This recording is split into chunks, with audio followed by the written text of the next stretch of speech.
You are watching Dime a Dozen on MTGO Academy featuring Jason Moore. Hi folks, and welcome to another installment of Dime a Dozen. My name is Jason Moore and I'm here with MTGOacademy.com. We're going to be jumping into the two-man queues here in the classic Pauper format. And I'm really happy that we've got Vintage Masters online. This offers up a number of brand new cards to the Pauper format, including things like Circular Logic, Arrogant Worm, which could make a Madness deck based in Simic colors viable in the format. We've also got Chainer's Edict in black. And for this deck, we've got Goblin General. Now, outside of those cards, there's also things like Battle Screech in white, which was never a common before, and a few other cards, Predatory Night Stalker in black. Blue didn't get a whole lot of stuff, but I think there are a few fringe cards across the board that might see some play. But we've decided to start out with a very basic edition, which is Goblin General here. And this guy is a pseudo lord. He reminds me of Goblin War Driver. So he has an effect that's a little similar to Bushwhacker, but slightly more expensive. So he's our 3-drop in the deck. This is obviously a mono red Goblins deck, very aggressive. I'll just go over some of the basics here. We've got 18 lands because we're a very low curve, high threat density kind of deck. We want to blitz the opponent out, and the way we do that is with our 1-drops. Foundry Street Denizen can attack for 2 or more damage on turn 2. Goblin Cohort and Mog Conscripts can attack for 2 damage as well on turn 2. From there, what we want to do is continue to develop the board, and we want to eventually hit the opponent with Goblin Bushwhacker, or like I said, Goblin General, which is just going to force through a huge amount of damage after we've got a number of these small dorks flooding the opponent, flooding our board and attacking the opponent's life total. I've added a high density of creature control elements, and these come in the form of 3 copies of Sparksmith in the main deck, a 4th copy in the board, and then I've adjusted a few things from my previous Goblins list to incorporate 3 copies of Flame Slash in the main deck.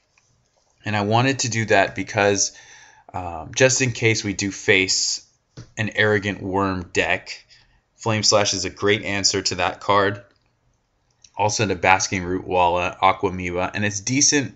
It's a decent answer against Wild Mongrel because they would have to discard 3 different cards to keep it from getting flame slashed.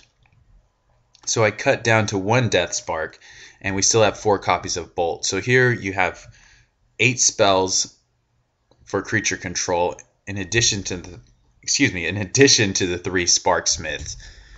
So this is a list that we're testing out. This is a main deck. I'm trying 3 copies of the General as opposed to 4, and that's just so that we can keep the land count low enough without disrupting too much. Also, we don't want multiple Generals in the opening hand, I think, because there are games where we don't end up getting up to 3 mana for a while.